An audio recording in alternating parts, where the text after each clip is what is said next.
Hi everyone. Today we're going to be talking about psychic kids and one creepy psychic kid. And I'm also going to do a really fun reading. So stay tuned because at the very end, I'm going to have you think of a question, pick something.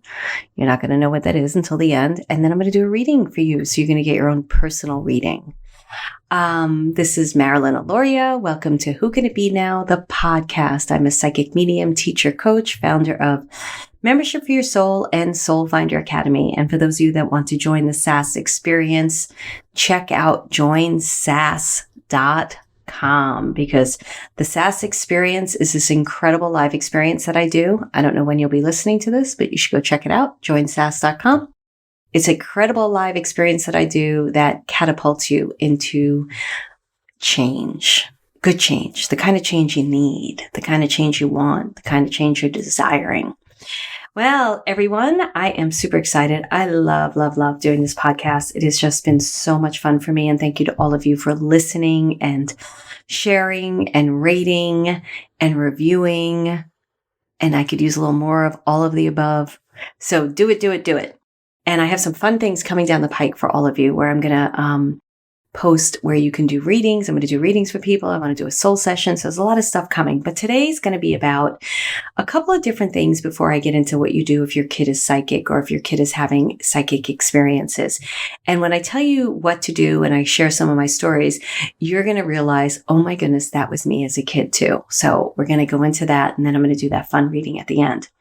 But the first thing I want to share with you is something that came to me in a channel session this morning. And I wish I could recall it all because I record my channel sessions. I don't remember what I say, but I do remember pieces sometimes, little pieces that they want me to remember. And of course, I could always go back to the recording and listen.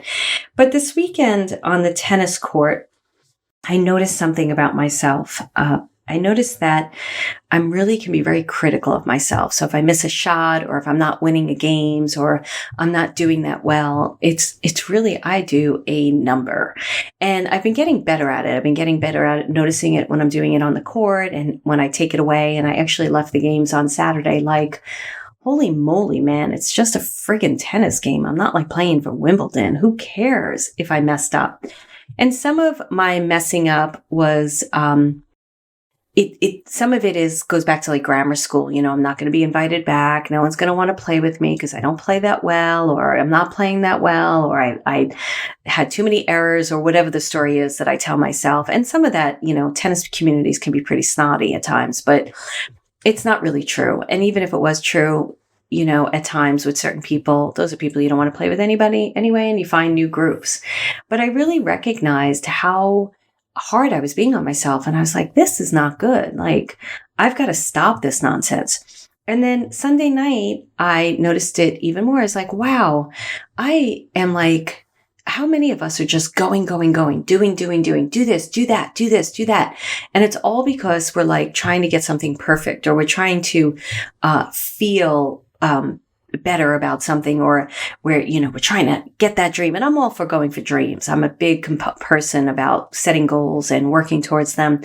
But what is the energy behind it? Like, what's going on? How are you talking to yourself? How are you being with yourself during this process of going towards goals? And I really paused and I looked at myself and I was like, okay, this has got to stop.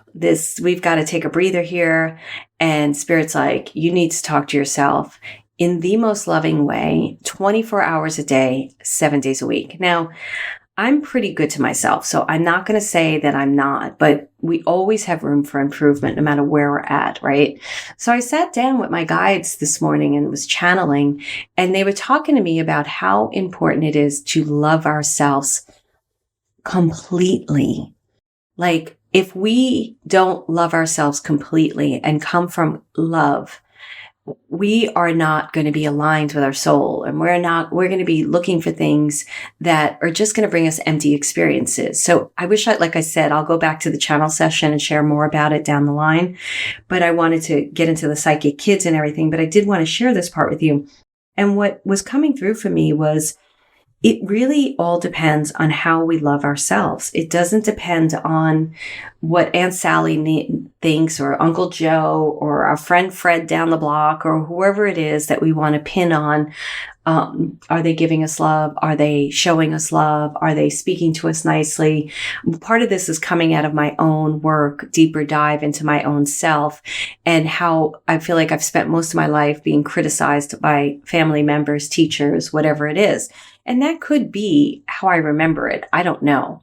But I'm sitting there and I'm going, I'm trying to remember when I was growing up, like, all I remember is the nuns kind of being mean, and, it was really difficult in my family and stuff like that. And my brothers calling me names, and, I'm not in the victim-y way. I'm just like recalling things because I'm hitting another level of evolution in my soul, and I want to change and I want to grow. So this has been coming to the surface for me, especially on the yoga mat. For some reason, I'll be on the yoga mat and I'll have like little memories, and I'll be like, oh yeah. And Spirit's like, well, you don't need that. You don't need to be a self-critic. You don't need to criticize yourself on the tennis court. You don't need to criticize yourself if you don't get somewhere in a goal. All you need to do is love yourself. You need to completely love yourself throughout the day. Definitely keep working towards things. Definitely keep improving. Because that's fun for me to want to improve my top spin and my tennis shot, or my business, or grow my business even bigger. But do it loving yourself, not waiting for somebody outside of you to say, great job, you're doing great, or to acknowledge you, or see you, or hear you. You've got to do all of that for yourself. Now, I'm sure many of you know this. I know this. But for some reason, it went to a whole other level for me. I was like, oh my goodness.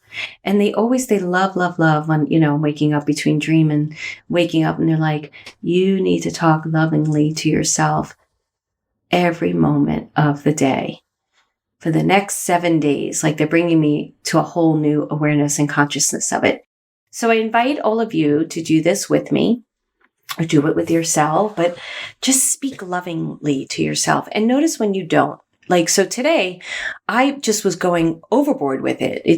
This morning I went to the grocery store and I was buying food, and I was like, I really buy very healthy food for myself. Good for you, Marilyn. You really treat yourself well. This might sound crazy to some people.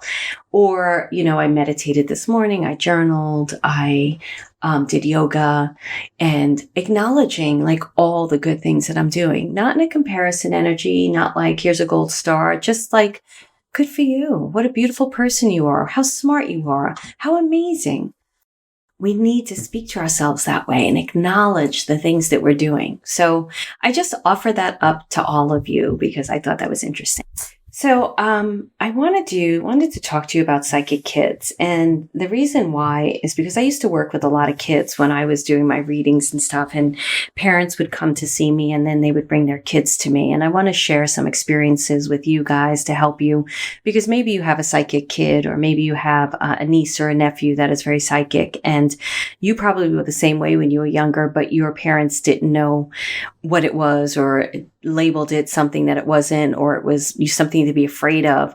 And now you have a different consciousness, and you're noticing that kids around you have these gifts, and you want to be able to help them through it. So I wanted to share some of this with you, because something that I do, I love listening to podcasts, and there's this really fun podcast called Spooked. And I've been listening to it lately because it's been like rainy and dreary. And I go for little hikes. Well, not little hikes, but I go for hikes, and I'll listen to these podcasts and these ghost stories. And I just find them so much fun. And one of the things I love doing is hiking at night, listening to a podcast, and then coming home and cooking and listening to a podcast. It's just really enjoyable, a lot of fun for me. And I was listening to all these ghost stories, and I was like, I really need to share more of like what my experience has been with ghosts and kids that were able to be psychic, and also what to do when you have a ghost in your house and things like that. So we're not going to cover everything today, but I wanted to share that podcast with you in case you wanted to have a little bit of fun. Because I was listening to one of them, and he was sharing a story about a kid that was around his house, and he was on his family's property. The property had been around for years, and he just kept telling the kid, he knew, just like, get out of my house. You're not allowed in my house. You can play in the yard, whatever it is.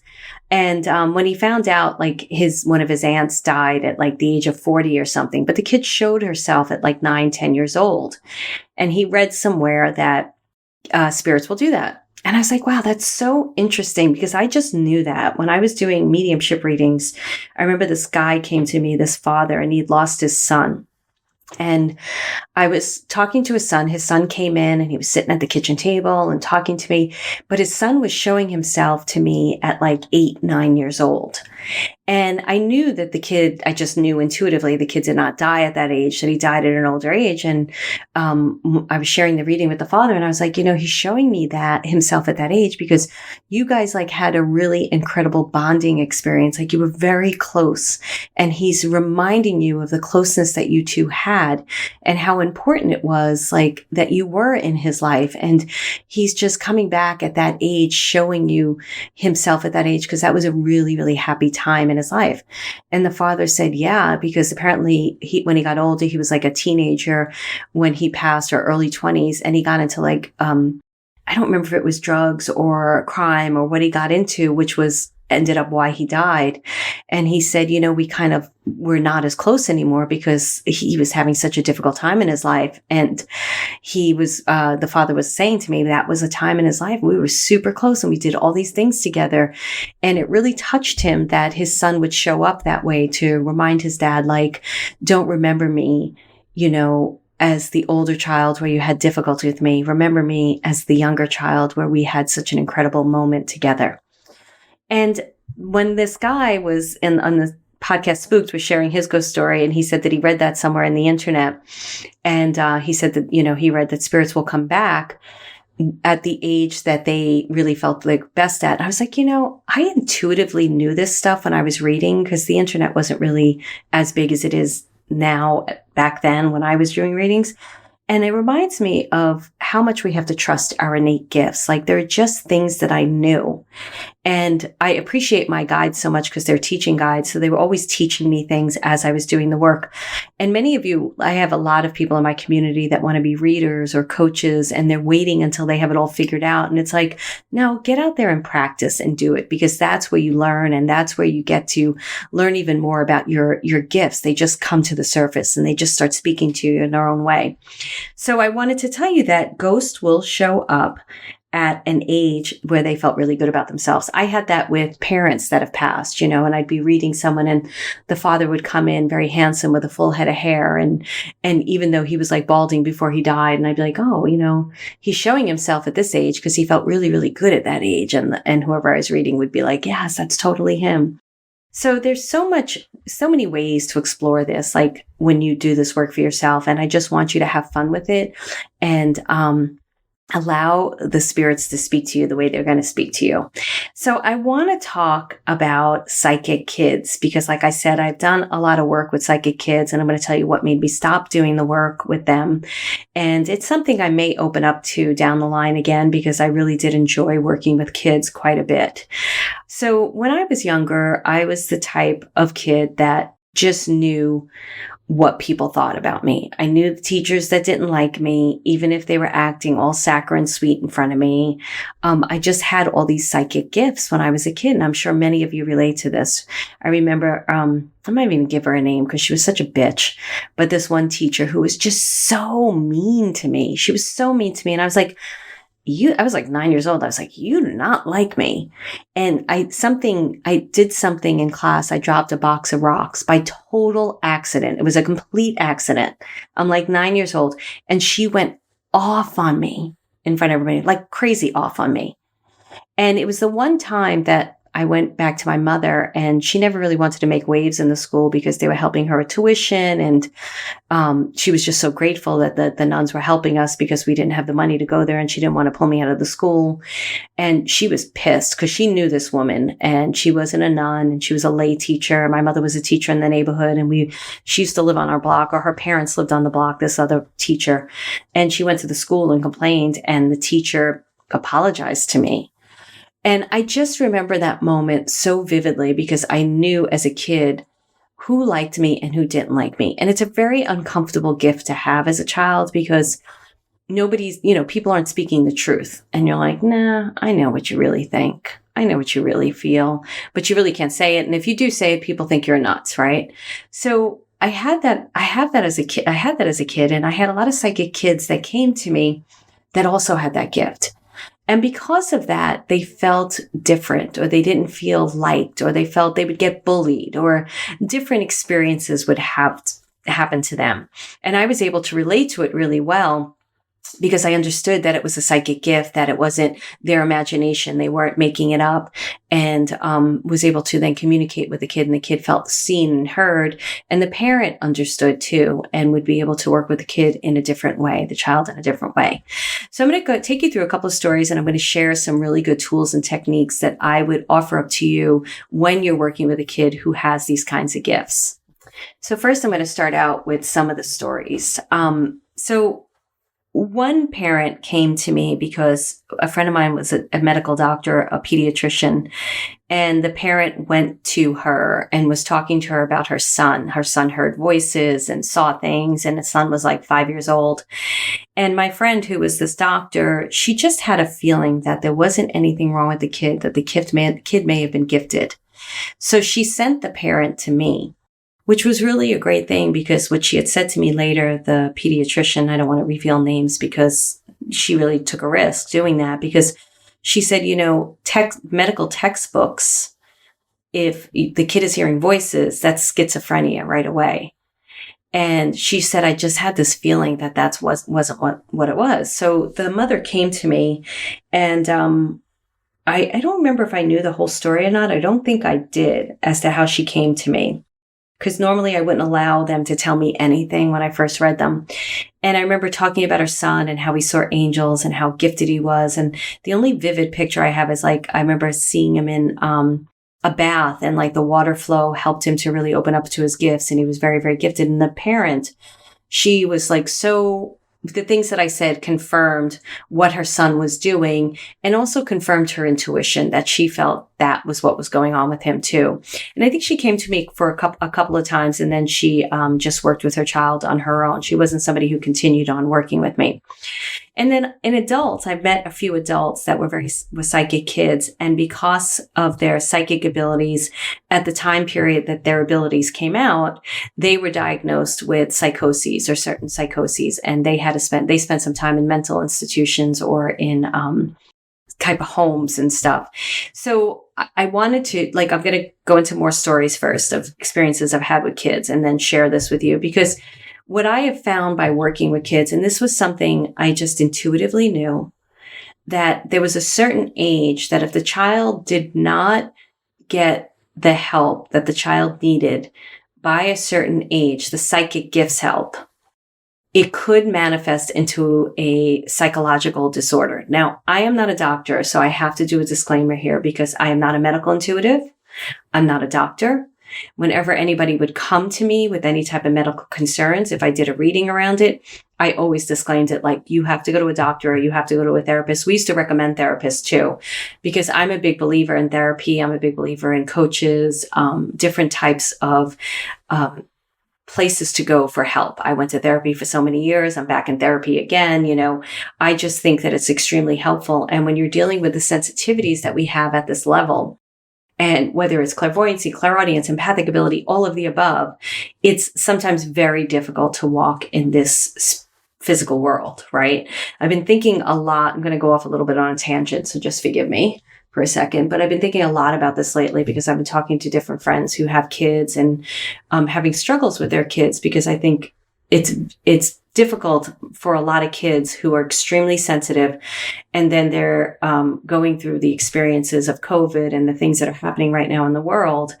And I just am talking to these parents, and they're doing their best, and they're such great parents, and they're trying to get everything right. And I was like, oh my goodness, thank God I wasn't a parent, because I just would not have been able to deal with it. I'm way too sensitive. I'm starting to recognize how sensitive of a person I am, and how I automatically have positioned myself in my life to be able to handle my sensitivities. I don't pull myself out of my life. I never wanted to be one of those people, empaths, that can't even be out in the physical world because it's too painful. Empaths have this incredible magical gift where they can really do such an incredible service in this world, but you have to learn how to live in it. So I'm one of those practical mediums that will teach you the spiritual side of how to work with your gifts, but also bring it into the physical. It's super important to me to bridge the two and be in the physical. But the older I get and the more that I can create the life that I desire, the more I notice how I have set it up so that I can do what I need to do and then take a break. So I don't go, for very early on, I didn't go into crowds. When I worked at MTV, we were constantly at concerts, but there was a while it could only happen after it came to a point where I couldn't do it anymore. I couldn't be in crowds. I couldn't be, in big parties. Like I can't be around really loud music. There's just certain sensitivities. And I just knew for myself before I was even knew I was psychic, I was just like, I can't do that anymore. I'm taking care of me. And eventually when I learned what it was and how it affects me, I just have these boundaries in place where I know if I'm going to be in a crowd or if I'm going to like a party, I don't really go to crowds. So say I'm going to be at a dinner party, I know I have to shut down for quite a few hours afterwards because I have to just take a break on myself because I'm so sensitive. But I don't want to not live my life. I don't want to not be on the tennis court or go to events or go to the movie theater, or even I went to Disneyland once with my family and I felt like somebody plugged me into an outlet for the next 24 hours. I couldn't sleep or anything. I was like, whoa, this is insane. Like all that energy, people fighting about what ride to go on, whatever it was. It wasn't I know that happens in amusement parks. It was just living in my body and I was lit up like a Christmas tree. So I understand this stuff. And then when these kids would come and work with me, I was able to, one, see where their gifts were, and two, see how it was manifesting, and three, be able to help the parent to work with them, ground the child, get the child to understand the gifts, and to be able to manage them better, manage their sensitivities around other kids so that they could live the life they were meant to live.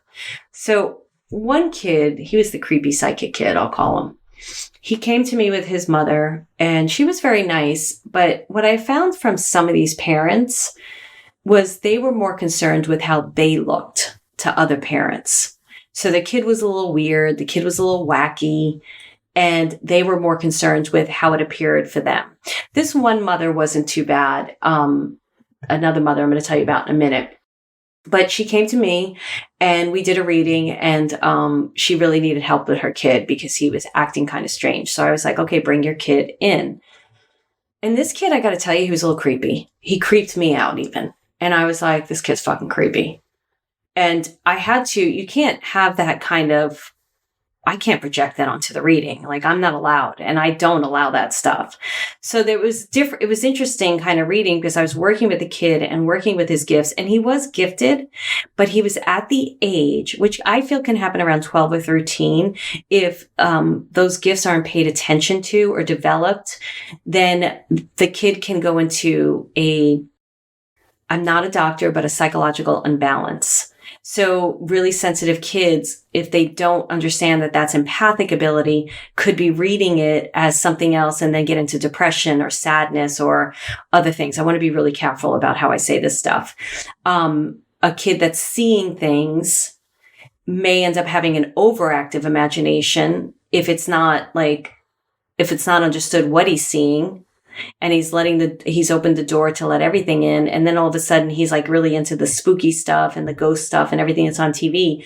They can go into an overactive imagination, and some of it's not real. Some of it's not, obviously people would argue to say none of it's real, but some of it is actually ghosts coming to see them. And some of it is their overactive imagination now.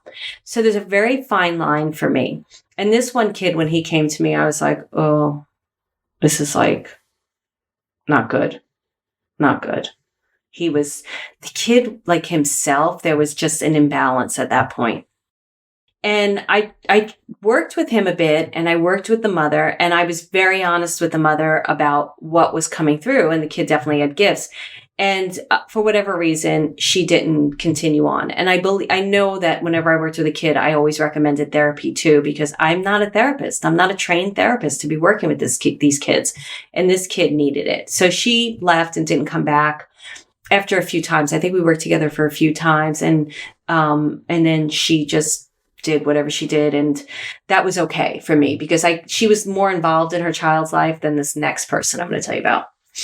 But I'm going to tell you about someone else. There was another woman who was a client of mine, and she brought her daughter to me, and her daughter was this phenomenal artist. She's been on my mind so much. I have one of her paintings, and I actually have to contact the mother because I just love her daughter. And I know I would have permission to say her name and everything because they are so grateful for the work that we did together. They acknowledge me. I acknowledge our work. And when this little girl came to me, she was seeing things that were not of higher energy. They were lower level energy, and she was drawing them. And she was having difficulty with, this feeling, this entity, this energy telling her to do things that were harmful. So I had to work with good and bad with her, and how she had to take her free will back and be able to tell that energy to go away and tap more into the good energy. And she was super creative, this kid. And the mother was so involved. So we worked quite a bit together, and she, from the last I saw of her, was just doing phenomenal. Her artwork was just great. She was flourishing, accepting herself. I think that's one of the biggest things when I worked with kids is them learning how to accept themselves and recognize that this was an incredible gift, not a gift that was like a sentence, of something bad. I worked with another teenager. I worked with a lot of kids, but I can't remember them all. But I worked with another teenager just as a friend for helping them, and was able to move that teenager into the power position, that this isn't something bad, but you don't want to get into the lower level energy of it. You want to get into the higher level energy of it. So one kid came to me, and he was a little older. He was about 16. So the mother came in with him. He was about 15, 16. And it felt borderline to me. The kid definitely had gifts. He definitely could have gotten the help. And this mother was not interested, in my opinion. Like, she wanted the help, but she didn't want to take the responsibility. And I recognized in the reading that this was a borderline case for me, that I couldn't do anything, that she had to get this child professional help at this point, because he was at the point where it just wasn't good. It just didn't feel good to me. And he was in pain too, the poor thing, right? He was a good kid. It wasn't like the creepy kid that I was like, oh my goodness, get him out of here. He's just a little too creepy for me. He was a creepy friggin' kid. But this person who was like 15, he was a good kid. And his mother was more worried about how she looked against the other parents.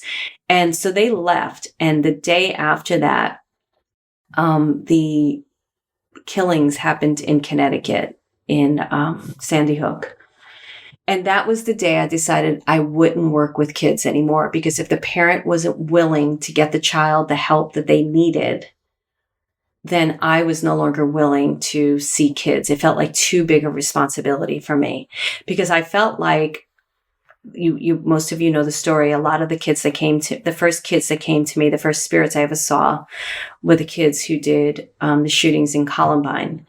And I was able to see deeply into those kids about having sensitivities, having psychic abilities, not being understood. And then this manifesting into this experience, the Columbine experience. I recently saw, I think there's a movie or a documentary about it. I haven't seen it. So I think there was more information about those kids and what was going on with them. And I never saw it, but I had that experience back then when they showed up in my room. And then at this point, when Sandy Hook happened, I said, that's it, not working with kids anymore, because if the parent isn't going to take the responsibility to get the kid the help that they need and support, it's not even help, it's support. And you need to get into a therapist that is open to this type of work, not somebody who's going to diagnose it as schizophrenia, or maybe that is some of it. Sometimes it manifests, I think, into a psychosis like that. And again, I'm not a doctor, so I'm not even going to pretend to know that what I'm saying is what I feel to be true. But if I was sitting in front of somebody with credentials, I would love to have that conversation with them because I'd love to hear what they'd say about it, you know? So anyway, I decided not to do it anymore. And I shut that door. And many times since then, a lot of parents had asked me to please work with their kids or to do a group with kids. And I just wouldn't do it. I wasn't willing to do it. So what do you do if you have a child, whether they're 2 years old, 4 years old, 10 years old, and they're seeing spirits? So when I would work with parents, a lot of times I could do this. So if I worked with a parent remotely, I could go into the kids' room and I could tell where there was like maybe a vortex energy and what they had to do to shut down the room and stuff like that, because there could be that kind of, I remember one kid, I wasn't working with the kid. I was working with the parent on the phone, and I went into his room in my visions, and there was a closet that was like almost like a closet that, you know, had a stairwell above it. And I was like, there is not good energy in that room. And I'd have to tell them what to do, you know, salt on the floor or something. But one of the biggest things you want to do, one, you don't want to feed the imagination. No matter how old the child is, you don't want to feed it. You don't want to be like, really, it's a ghost? What does it look like? What does it feel like? Oh my goodness, what are they wearing? Are they wearing yellow? Are they wearing orange? You don't want to do any of that. You want to be like, if the kid says, Mama, there's something over there, you want to be like, oh, what is it? You want to act as neutral as possible. And you want to let the child tell you what they're experiencing. You want to empower the child no matter what age they are. So there's obviously different ages, but the way that I would work with it with a parent is I'd be like, okay, does your child, let me make sure this is recording. Yes. Does your child have an icon? You know, if they weren't spiritual and they weren't religious, I had to work with something else. So if they didn't have angels in their repertoire or saints, things that I would normally use in order to start feeling empowered before I was able to feel empowered myself on my own, I used a lot of those things. I would say, what makes this kid feel really good, you know, because I don't understand kids or what they have these days, but I'd be like, is it Spider-Man? You know, is it Wonder Woman? What is it? And they would say, oh, he loves this stuffed animal thing or this figurine, and he feels really good when he has it. And that's the security. And I was like, okay, the power that's on that thing, you want him to project more power on it and to know that when he's with that particular item, he feels safe. But it's not like the item itself has the power. It's a reflection of his power inside of him. So it was just a way to give them like a talisman or a ritual, the kid, to have something that made them feel powerful and strong, because what they were missing in that moment was their own self power, being able to free will tell the thing to leave, even, you know, or being able to tell it to go away. They felt too scared by it. So we would start with that. So the first thing you want to do is you don't want to feed the imagination. You want the child to be able to tell you what they're seeing, feeling. Then you want to empower the child that if they don't want that thing entering, that thing is not allowed to enter. Now, there's many other things you can do with yourself. Like I would have parents work with the kids' room and closing down the room and using ascended masters or archangels to have the room cleared out. And it's been my experience that when you do that with a physical location, it takes like 3 weeks. So you have to do it almost every night. You may have to do it several times a day for like 3 weeks. And then to me, that protection is there and it's easier to shut down the room, or it's quicker. It happens just faster. So that's another thing that you can do with kids. The main thing that I want to say about this is you want the child, however old the child is, to feel empowered. You don't want to feed the fear, because the fear feeds upon itself. So when people, adults are even coming to me and they're like, you know, I'm really afraid and I want the ghost to leave. And I'm like, yeah, but you're still curious about it. And if you have a curiosity about the ghost isn't going to leave. You could tell the ghost, get the F out. But if you're like, wow, that was really kind of cool, then that is an energy that keeps the ghost in. So with kids, you want to know what they see, what they feel, and then you want to talk to them about power, their own power. Could be a color, could be anything. And then you want to give them a little ritual. Could be a song, it could be the talisman, it could be the idol that they like. And you could say, you know, whenever you hold this, you're safe. And you can tell whatever it is that's making you scared to go away. And it works. My mother before, we fully understood what was going on with me, she was giving me religious things. I always forget scapulars when I was little, and I'd sleep with them under my bed, and they empowered me. They made me feel safer. They made me feel like I was okay. So that's what you can do with psychic kids. Those are some of the things. The most important thing, another thing I'd like to bring up with this real quick is if you have a child that is coming home and is feeling that, other people don't like them or the teachers don't like them, this is where I feel like it could be a blurred line. There may be a lot of truth in what they feel, but if they don't have an outlet to express it in a safe atmosphere, it could become a paranoia or a thing inside of them where they start telling themselves stories. Nobody likes me. Why doesn't anybody like me? This person doesn't like me. That person doesn't like me. So what you want to do in that kind of a case is acknowledge their experience of what they're having. So say they come home and they say, Mrs. Fredericks doesn't like me, and they're 5 years old. And you might be like, okay, why do you feel Mrs. Fredericks doesn't like you? Well, kids may be like, I don't know. I just feel that way. I could feel like she doesn't smile at me as much, and she doesn't do this as much and do that as much. And you don't necessarily want to make that wrong in the child. You want to be like, okay, well, did you, is there something going on in school that Mrs. Fredericks doesn't like you? Are you speaking out? You want to make sure that none of that's happening. And if it's just a full-on feeling that the kid has that someone doesn't like them, and they're not acting out in a way where the teacher has to, present herself in a certain way, then you just want to be able to listen to this and be like, you know what? That's not about you completely. And it's hard. Like, how do you explain it to a 5-year-old? You're going to have to adapt this conversation to the ages, right? So when I was dealing with a teenager with this, I had to empower the teenager to understand that just because somebody is presenting themselves in that way towards her, and maybe it's a past life thing, maybe it's a karmic thing, whatever you want to call it, that it doesn't have to do with them. And that they can let themselves separate. They need to separate. Let that person be who they are. Don't take it personally. And just know that you may know a truth that they're not necessarily revealing verbally, that you're seeing under the surface, but it doesn't mean it has anything to do with you. I think I've shared this tool before. It's one of my most favorite tools. I'm sure I shared it because I talk about the tennis court a lot. One of my favorite tools is to put Jesus between me and the person. So the time I noticed that this worked really well, I used it in different scenarios, but I was on the tennis court and there was this one girl, I'm not going to say her name. I literally wanted to leap over the net and beat the crap out of her. I was so Brooklyn in that moment. I was like, I just reverted back to my teenage years. And I was like, can't do that. I don't do that anymore.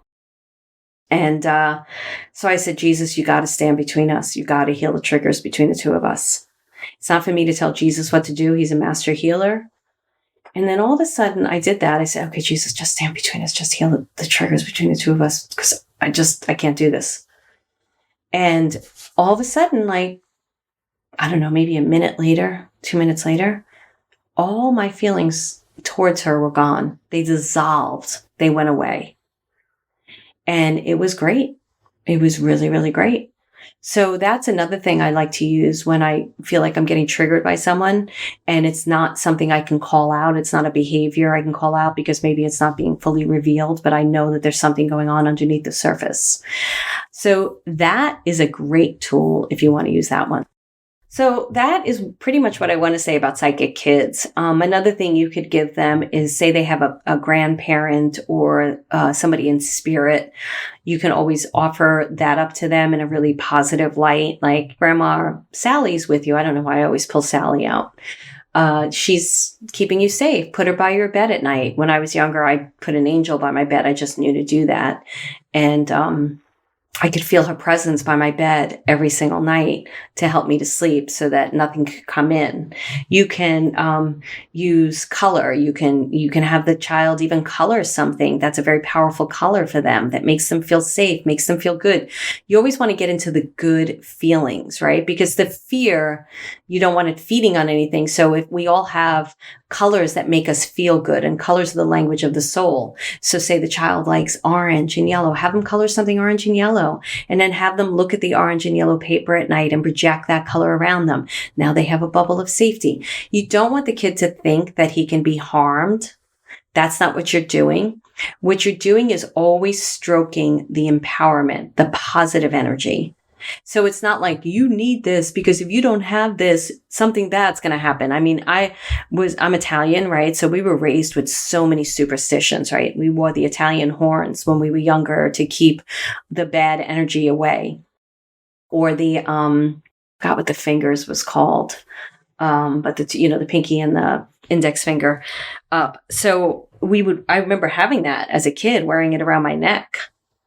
And you don't want to get into that fear of, oh my goodness, don't do this. Don't step on a crack. Don't break a mirror. Like, we don't want to feed that energy. You want to feed the energy of, hey, you're just strong. You're just powerful.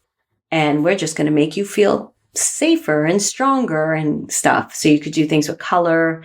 You could do things with flowers if they like flowers. If a kid isn't grounded, one of these kids came to me.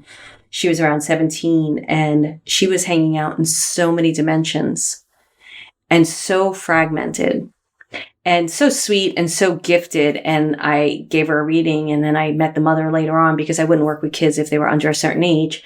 And I was like, she needs to ground because she couldn't follow school. She was in so many different dimensions. It was the first time ever because I was very new to reading, and she walked in and I felt like this bunch of mirrors behind her. And I was like, oh my goodness, you were in so many dimensions. So I would tell parents, have a plant by their desk. Let them touch the dirt. Let them touch the tree, like the branches. That grounds them. Put their feet in grass. You can have the kids sing a song that makes them feel really, really safe before they go to bed at night. I was a big prayer, so I still pray. You can have them do prayers. You can have them say mantras. Basically, what you're doing is giving them some type of ritualistic behavior, some type of ritualistic thing to do that makes them feel super powerful. I hate to use the word safe because that says that there's something unsafe, right? So something makes them feel powerful or strong or just gets them into a love vibration versus a fear vibration. So those are my tips and tools that I would like to offer up to you. So now we're going to do a really, really fun thing. I play these games in Membership for Your Soul all the time, and I want to play them with you guys. So I'm going to do a reading for all of you, and I'm going to have you pick something. I'm going to give you 3 things, and you're going to pick one. Then I'm going to read the reading, and then we'll make sure that they're in the show notes as well. And then I'm going to have you come back next week. And I'm going to have you pick that thing today. So you'll see how it goes. So the first thing I want you to do is think of a question that you have. And remember, I really like you to stay away from yes or no questions. I want them to be soul evolution questions. So if you're thinking about writing a book, and you're like, the question that plagues you is, we've been seeing this in the SAS experience because we've been going live in there and coaching. And, so many people stop their dream before it even happens because they're like, is this going to be successful? Or is it too late for me? Or everybody else has a book out there about this topic. Why is my book going to be great? Is my book going to be great? And that's why you could see where a yes or no question could just stop the dream before you go forward. If you're going to say, is my book going to be successful? Well, just write the friggin' book and let's see what happens. One person in there, it was great, and he wrote a couple of pages. He was a little afraid to write the book because of, I'm not going to get into the story because I don't have his permission yet, but, there was somebody that he was afraid that would not receive it well. And I was like, let's not do that. Maybe you need to just write it right now because you may find that you edit a piece of it, or you may come through some type of healing through writing it, that you bring a conversation up to this person and you two have this incredible healing together. And all of a sudden, this book has just catapulted you into a whole other level of your life. And I noticed that he said on my Facebook page that he wrote a couple of pages and it was phenomenal, and he had written for 2 months. So people stop the dream before it happens with those yes or no questions. I think yes or no questions are okay at times, but for now I'm asking you not to do that. So if it's, instead of, is my book going to be successful? I always like giving chances. Say, what do I need to know in order to write this book? What do I need to know about myself? What do I need to open up to? I love the what question because it just opens up so many doors inside of you, and there's a whole evolution that takes place. So think of a question that you have right now. Okay. And I want you, this is the thing I want to teach you about intuition. I want you to trust the first thing that comes to you. You may get two answers. When I say these three things, I want you to pick one right away. And I want you to hear the three first and then pick whichever one like jumps out. You can even close your eyes. And when I say them, see if one of them is more highlighted than the others. So you could use clairvoyance for this. So I'm going to say three things, right? And you can close your eyes as I'm saying them and see if one's more highlighted. See if you're just your energy is getting drawn. When I teach people how to talk to their guides, I talk about the inner vision, the inner system, it's almost like an inner umbilical cord. And I have them put their guide somewhere and I have them take their inner vision towards that guide. So you could see these three words. You could see these three symbols. You're going to see what it is. They're animals. So I'm going to give you animal names. You can see the animal. Just go with wherever spirit is taking you. Maybe you hear it differently. So pick like clairvoyancy or clairaudience and whichever one you want to work with. And you can close your eyes and you can visualize it, or you can close your eyes and bring your attention to what I say and how I say it and pick one. Don't do that hemming and hawing thing, because if you do that in this, you do that in life. And don't do the hemming and hawing thing like, well, I really want it, blah, blah, blah. But they're saying da, da, da. Go with the da, da, da. Just trust it, okay? It's not the end all be all of everything. And when I give the summaries of what each thing means, you'll see how it's always a process to something else. I was recently posting on my personal page. I don't use my personal page a lot for business, but I was posting about my podcast and I want to get the downloads up. You know, it was at like 9,300 and I wanted to get it to 10K, which it is now at the time of this recording, which is so exciting to me. And somebody said to me, I love the readings because it answers the question every single time. It's like crazy to me how that could happen. And I was like, because it's magic. It's magic. Okay. So think of your question. Close your eyes. Decide if you're going to do it visually or hear it, whichever one is going to jump out at you. And the three animals, you're going to just pick one animal. Just pick one, and it's going to be the answer to your question. And you'll see how it works. I'm going to read. Each one has a reading, a personal reading from me. So you're thinking of your question. I'm going to say the three animals. You're going to pick one of those animals, and then you'll listen to my readings. Horse, cat, wolf. Horse, cat, wolf. Pick one. Pick one. It's that simple. Okay, if you picked horse, here's my reading for you. Get ready to feel the power of your dreams. The freedom you've been asking is yours for the taking. Where do you feel free? Where do you feel stuck? Horse is reminding you you can go anywhere you choose. You just have to choose. Horse is telling you that your idea and ideas can travel across countries. Your gifts are meant for the world. You're not meant to stay stuck. You may notice some relationships ending, but don't worry, new ones will be coming into your life. What kind of people would you like to be around? Imagine yourself sitting at a feast and you're surrounded by like-minded people who celebrate and love you.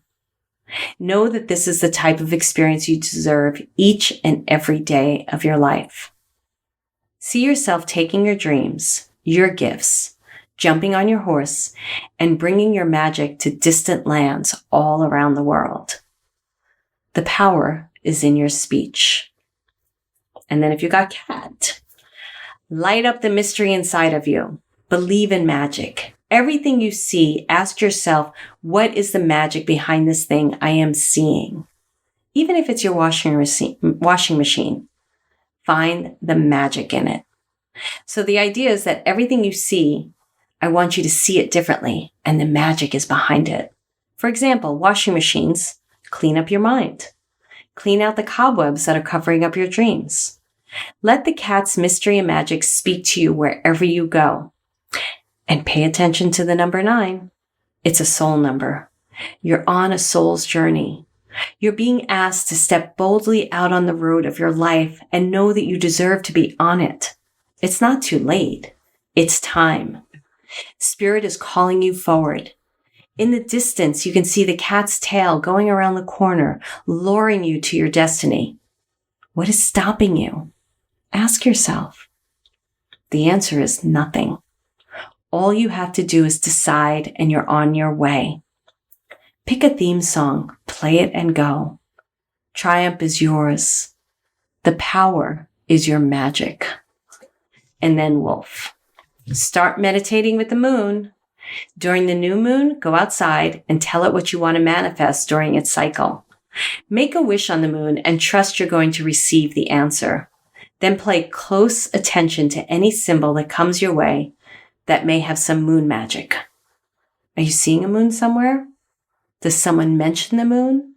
Does it appear as a logo? What is Spirit trying to tell you when you see it? So in other words, now that you picked Wolf, you may start seeing moons someplace. Pay attention to it.